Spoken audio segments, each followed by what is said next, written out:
Il avait 10 ans, quand le monde a décidé qu'il ne méritait plus de vivre. Voici l'histoire de Trafalgar Day Waterloo.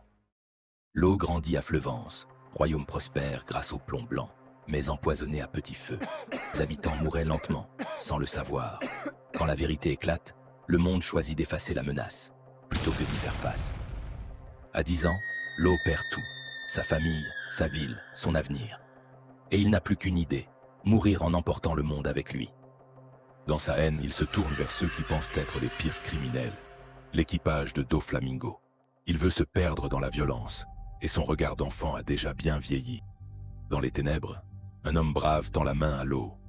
Rosinante, agent secret, frère de Doflamingo, et seul rayon de lumière dans la vie de l'eau. Il vole un fruit du démon et risque sa vie pour le sauver, et lui donner un avenir. Il finit par mourir, en silence, tué par son propre frère, et ce, pour offrir à ce petit garçon porteur du dé une seconde chance. L'eau, lui, ne l'oubliera jamais et fit le serment de venger la mémoire de Rosinante. Des années plus tard, l'eau est devenu capitaine des Heart Pirates. Froid, stratégique, chirurgical.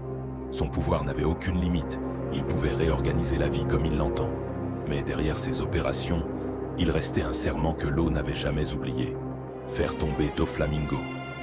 Pour faire tomber Doflamingo, l'eau sait qu'il ne peut pas y arriver seul. Il conclut une alliance avec Luffy et l'équipage du chapeau de paille. Ensemble, ils infiltrent Dressrosa pour détruire l'usine de Smile et renverser le roi pirate. Mais le plan dérape.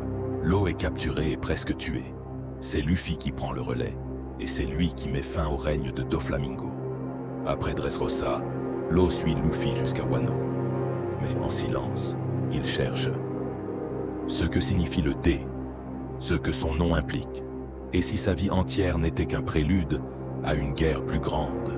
Après Wano, l'eau pose pied sur Winter Island, mais il n'était pas seul. Barbe Noire l'attendait, et il ne venait pas négocier, il venait pour tout lui prendre. L'eau n'a pas fui, il a combattu avec ses hommes jusqu'au dernier souffle, mais face aux ténèbres, la volonté de l'eau et son équipage finit par céder.